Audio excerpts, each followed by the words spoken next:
Missing at sea this Monday night. A vessel taking tourists to the Titanic shipwreck vanishes. There could have been an accident. The search off Canada's coast and how long people can survive inside this submersible.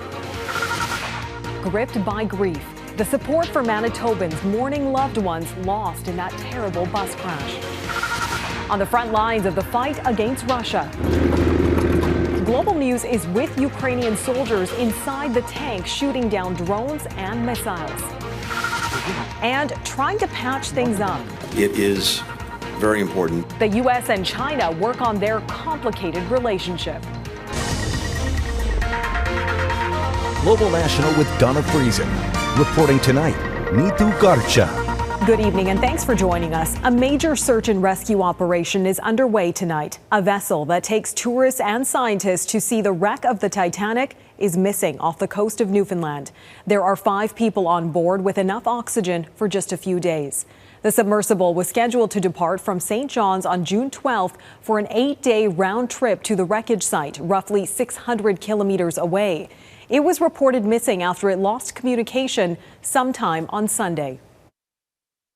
What we're really focused on at the moment is really locating the vessel, which could either be in the surface or subsurface. And so we're bringing in technical expertise to understand both the dynamics of underwater search and underwater rescue operations. The vessel is believed to be the Titan, operated by OceanGate Expeditions, capable of diving 4,000 meters underwater. Resources from the U.S. and Canada have been deployed in the air and on the water to look for the missing sub. Eric Sorensen reports on the desperate search now underway. It is a 10-ton high-tech submersible that can transport 5 people to the bottom of the ocean, and it's gone missing. A Canadian search vessel and a Canadian Forces Aurora aircraft have been deployed, along with a U.S. C-130, to the waters off Newfoundland and Labrador, where the Titanic is located. OceanGate operates the sub and says contact was lost Sunday. OceanGate says in a statement, "We are exploring and mobilizing all options to bring the crew back safely and receiving assistance from several government agencies and deep-sea companies in our efforts to re-establish contact with the submersible." The once-in-a-lifetime opportunity. In its promotional video, OceanGate offers what it calls citizen scientists the opportunity to dive down to explore the Titanic. Platform ready to dive. The cost is several tens of thousands of dollars per person, with clientele like director James Cameron. The adventure acknowledges risks, but emphasizes safety. I think the greatest likelihood is a loss of communications, but certainly anything is possible. Jill Heinerth has been in touch with the crew on the surface vessel, the Polar Prince. She says there are many fail-safe measures on the sub. They can drop the ballast that holds them underwater and simply float back to the surface. I mean, this is a 8 to 12-hour mission just to go down and back to the Titanic. There is life support capacity on board these subs for about 96 hours, so they have a lot of time. The submersible is almost 7 meters long, about 22 feet. The capacity is designed for 5 people for up to 96 hours or 4 days. It can descend to a depth of 4,000 meters. The Titanic's depth is 3,800 meters below the surface on the ocean floor. At that depth, something serious could have happened. The Titanic lies in a trench. There is debris all around. There could have been an accident. It could have become entangled in the wreckage of Titanic. It could indeed have had a catastrophic failure. The answer is we don't know just yet. The Titanic was one of the world's worst maritime disasters. More than 1,500 lives were lost when it struck an iceberg and sank. Exploring it has been a fascination for people like BC's Ron Toigo, about whom Global News once did a story. It's always been one of those things that you're just mesmerized by, and why, who knows. Tonight, the lives of 5 more people are the subject of a frantic search, very near where the search for the Titanic happened 111 years ago. Eric Sorensen, Global News, Toronto. Later on Global National, we'll speak to CBS News correspondent David Pogue, who traveled on the Titanic tourist submersible last year. In Manitoba, autopsies have begun to identify the 15 people who were killed in last week's bus crash. Police now say they have spoken to some survivors, but the investigation is going to be a long process. All the witnesses were in the bus, and a lot of them are in trauma right now that we can't talk to. So we have to rely on forensic investigations, mechanical analysis of the vehicle, and things like that. And that's why it's taking so long. 10 people remain in hospital. 5 are now in critical care. Rosanna Hempel reports from Dauphin, Manitoba tonight, where most of the victims are from. Connecting with her community and talking about her grief is helping Sandra Kalita cope with Thursday's crash. You have to, because mental health is so important. One of her close friends passed in the tragedy, although she knew nearly everyone on board. On Monday, Sandra and her husband Glenn helped tour therapy dogs around local assisted living facilities to help others with their grief. They have been very receptive to the dogs. We had 36 come out from St. George's to, pet the dogs, talk to them. Many of those affected are members of Dauphin Senior Center, where Sandra says grief support groups are also open to the public. A few blocks away, Billy Graham's rapid response team is offering emotional and spiritual support. Chaplain coordinator Wanda Burchert says on their first day Monday, they've already met with a few residents who knew the victims. We recognize that the local resources of the community are not always sufficient to help everybody that's been impacted. And obviously, like Dauphin is a smaller community. And so we just come in to support anybody in the community. City Council is holding a private meeting Monday night discussing donations and the legitimacy of some online fundraisers and whether the city will organize a public memorial. We just don't know enough to know what's needed, so we don't want to, be in people's faces necessarily. We don't want to set something up that's too soon. For Sandra and Glenn, they're getting by, helping others, and trying to go on themselves. These are grandparents and great-grandparents and moms and dads, that we have lost. Rosanna Hempel, Global News in Dauphin, Manitoba. Federal health officials are warning Canadians about poor air quality from wildfire smoke smothering communities across the country in recent weeks. Wildfire smoke can impact air quality over vast distances, affecting the respiratory health of people who live hundreds or even thousands of kilometers away. More than 100,000 Canadians have had to leave their homes so far this year. Air quality monitors have been sent to Nova Scotia, Quebec, and Yukon. BC will get them in the weeks ahead as well.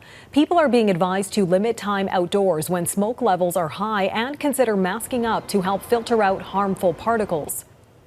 It hasn't only been the worst spring wildfire season nationally, the same goes for BC.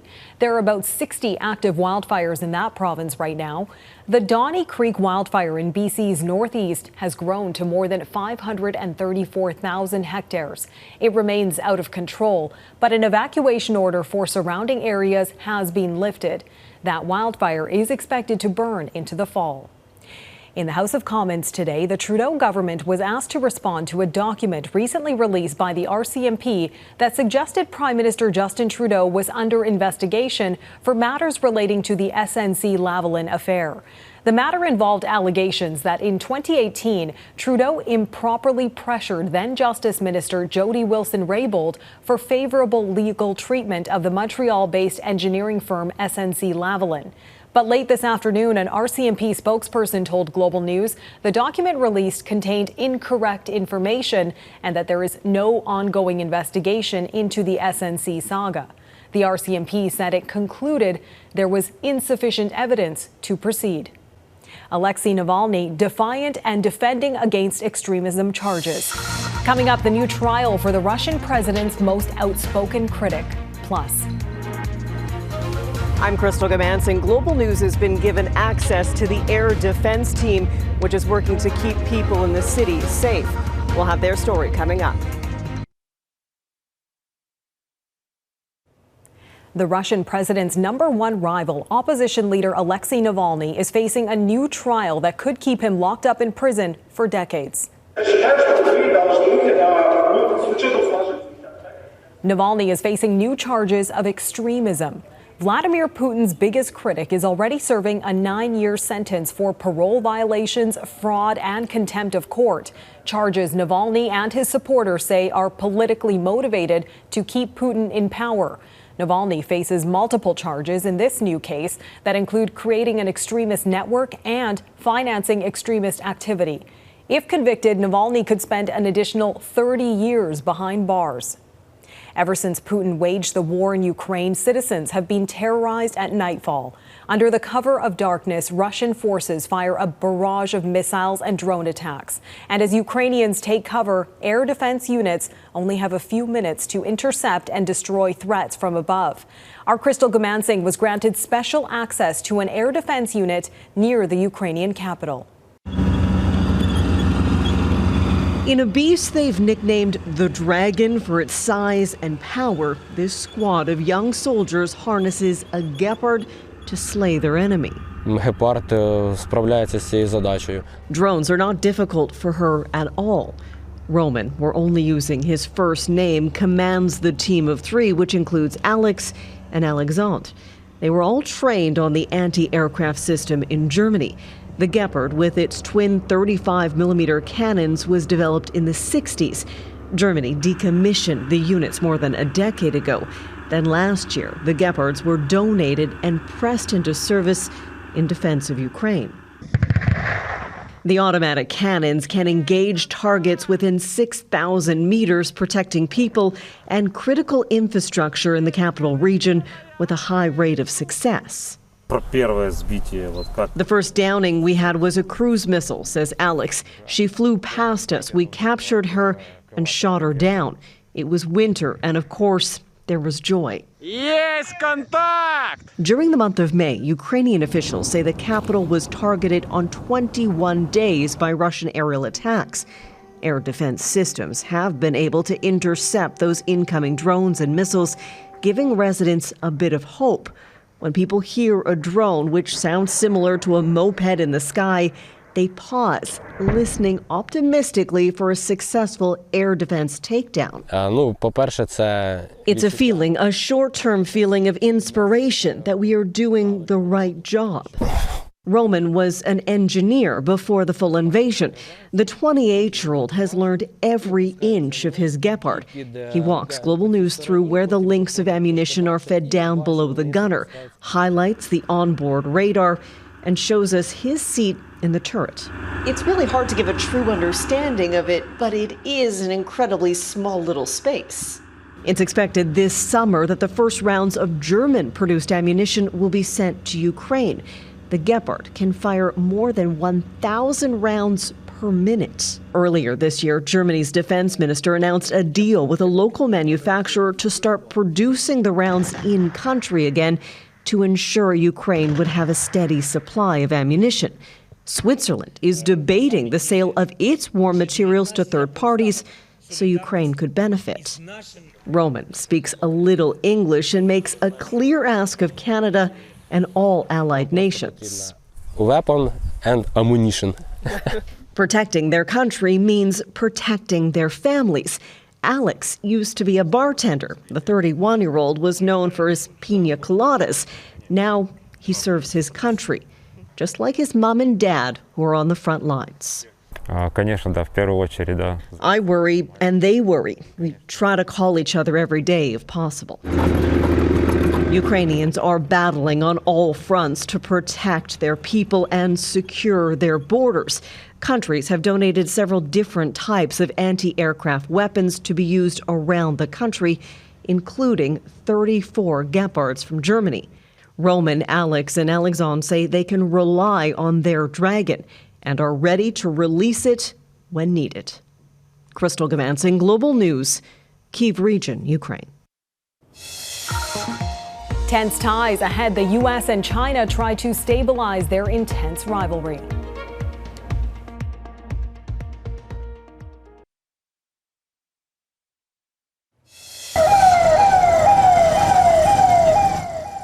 Nearly 170 people have died in two of India's most populous states from a sweltering heat wave. Temperatures are soaring as high as 43 degrees Celsius. Most of the victims were over the age of 60 and had pre-existing health conditions. Hospitals are overwhelmed with patients. Severe water shortages often accompany India's intense heat waves, leaving tens of millions of people without running water. There was a surprise face-to-face meeting in Beijing today between Chinese President Xi Jinping and U.S. Secretary of State Antony Blinken. Blinken is in China as part of efforts to pull the U.S.-China relationship back from the brink. As Jackson Prosco reports, both countries are hoping to turn away from a path that could lead them into direct conflict. Their unexpected meeting capped off a diplomatic mission to stabilize the U.S.-China relationship. U.S. Secretary of State Antony Blinken and China's Xi Jinping spoke frankly, as President Xi said the two countries need to find the right way to get along. The United States and China have an obligation to responsibly manage our relationship. Blinken's visit was supposed to have happened in February, but was postponed by the alleged Chinese spy balloon found in U.S. airspace. Since then, things have only gotten worse, with simmering tensions over Taiwan, spying, and concerns over Chinese military assistance to Russia for its war in Ukraine. We were in an increasingly unstable place in our relationship. I think this is the start of a process to put a little more stability into it. Xi insisted there were agreements on specific issues. Exactly what is unclear. The U.S. reaffirmed it does not support an independent Taiwan, but is concerned by what it calls China's provocative actions in the Taiwan Strait and South China Sea. I think the progress that was made at this was simply clearing the way for the resumption of normal diplomatic contacts. Yet Beijing rejected a key U.S. request for direct military-to-military communications to avoid a miscalculation or conflict. Beijing insists it's being stifled by American activities. The U.S. says it simply wants competition. We're each engaging in behavior that's very familiar in the Cold War, and that's happening. So Cold War or not, it's got a lot of echoes and it's dangerous. Still, the highest level meeting in 5 years left both sides believing they're perhaps on a better course. And if all goes well, Xi and U.S. President Joe Biden may meet face-to-face in November. Jackson Prosco, Global News, Washington. Next, I speak with a journalist who joined a mission with OceanGate Expeditions about the risks of riding in a submersible.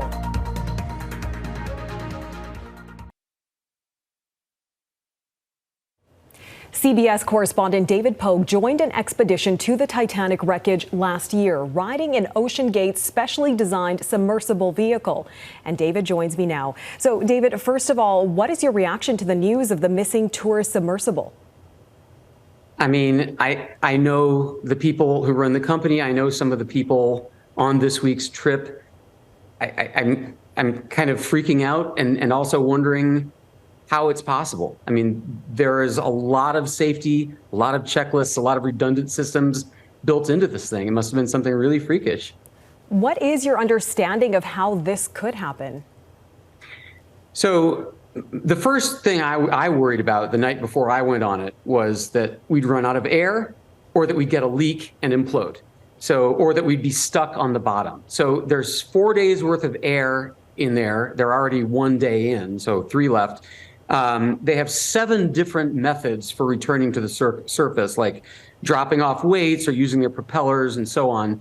So it seems like if they are anywhere, they could only be one of 2 places. Either they came back to the surface and they've lost power, which is why they can't radio anybody and they're just bobbing somewhere, or the nightmare scenarios that they got trapped down there. They got hooked on something or snagged and they can't return to the surface.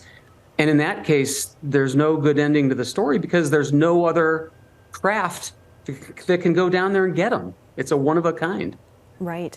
I want to ask you because I understand when you went on the journey last year, there were some weather-related delays and a failure of the communication system. Can you tell us about that and how confident you felt as you were preparing to go? What I don't think most people don't realize is this thing takes paying passengers out to the shipwreck for 5 days at a time. So that gives them 5 tries to get in the sub and visit the Titanic.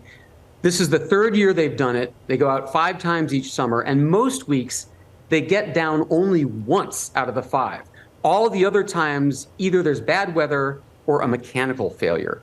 And on that note, so given the technical setbacks on past dives were small ones, does this time feel different? It does, because this time they have lost communication with the ship on the surface. There are supposed to be short text messages that can be sent, and there's supposed to be safety pings once every 15 minutes, and neither of those has happened in over 24 hours. So that indicates that the power has gone out, and it's really bad. It's dangerously cold, and I mean, this is day 2.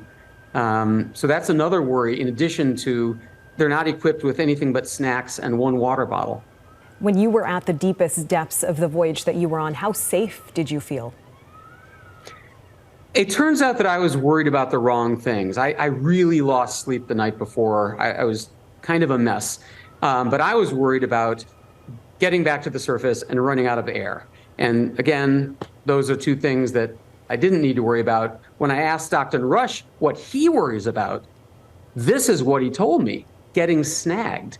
The sea is full of these mile-long fishing nets that have been cut free. They call them ghost nets. And if the sub gets snagged in one of those, it's over. All right, that is CBS correspondent David Pogue. David, thank you very much. Thank you. And that is Global National for this Monday. I'm Neetu Garcha. Tonight's Your Canada is the final resting place of those who died on the Lost Patrol in 1910. 3 members of the Royal Northwest Mounted Police and their guide left Fort McPherson in the Northwest Territories, but they never made it to their destination of Dawson City, Yukon. Thanks for watching. Have a great night.